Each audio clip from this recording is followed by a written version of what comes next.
Programang ito ay hatid sa inyo ng Air 21. Sagot ko, padala mo.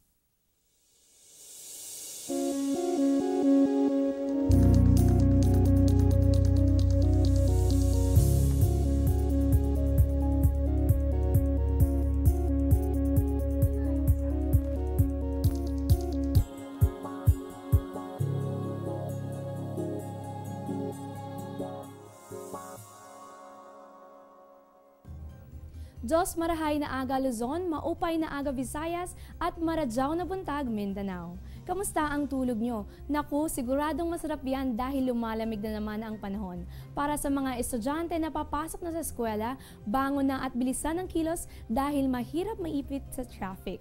Para kay nanay na busy sa paghahanda ng masarap na almusal at kay tatay na naghahanda na para bumiyahe, tutok lamang po dahil mahalaga na updated tayo sa lagay ng ating panahon.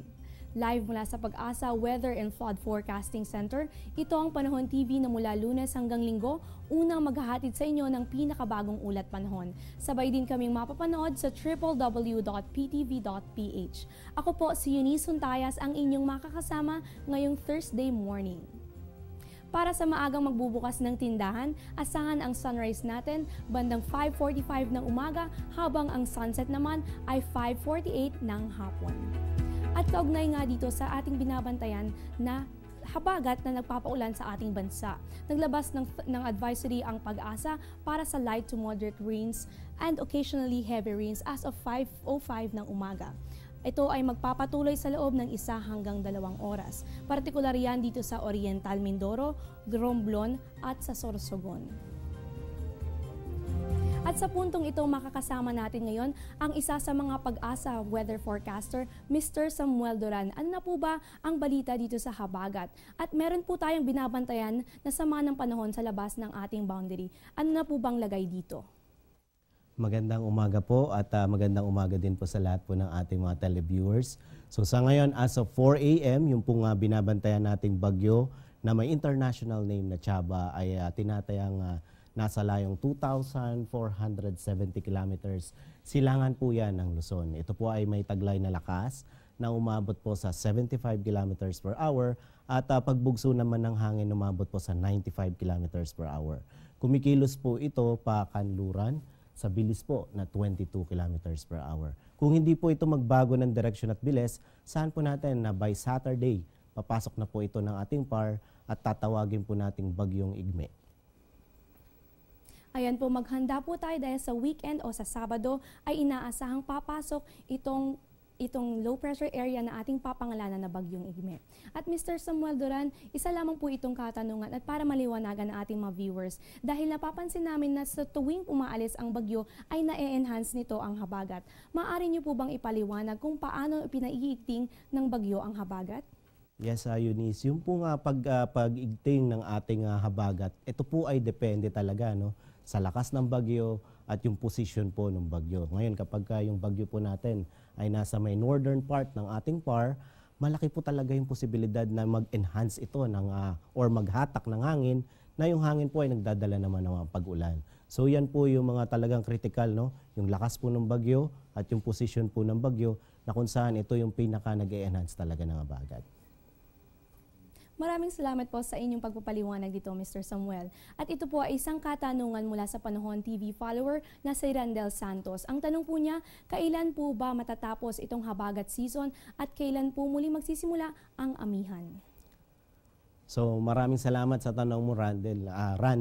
At yung pong pagtatapos ng habagat, yung pag-umpisa naman ng amihan, ayan po ay nakadepende sa tinatawag po nating transition period.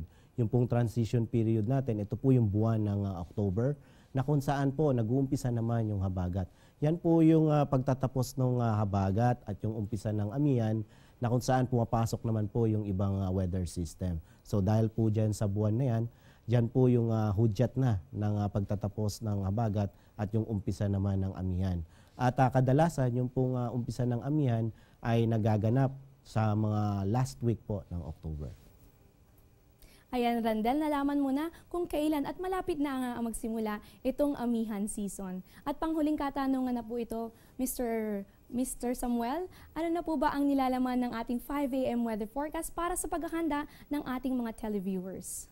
So sa ngayon, dahil pa rin sa ating habagat na nakakaapekto sa buong Luzon at Western Visayas, saan po natin sa buong Luzon, Visayas at maging dito sa may Zamboanga at Northern Mindanao ay nakakaranas pa rin ng mga light to moderate rains. Samantala, yung natitirang bahagi na po yan ng Mindanao, makakaranas naman ng mga isolated rain showers or thunderstorms na magiging madalas pagdating po ng hapon o gabi. At muli po nakasama natin ngayon ang isa sa mga pag-asa weather forecaster, Mr. Samuel Duran. Maraming salamat po sa inyong binahaging impormasyon sa amin ngayong araw. Patuloy na tumutok dito sa Panahon TV para sa updates mula sa pag-asa. Diyan lamang po kayo magbabalik pa ang Panahon TV.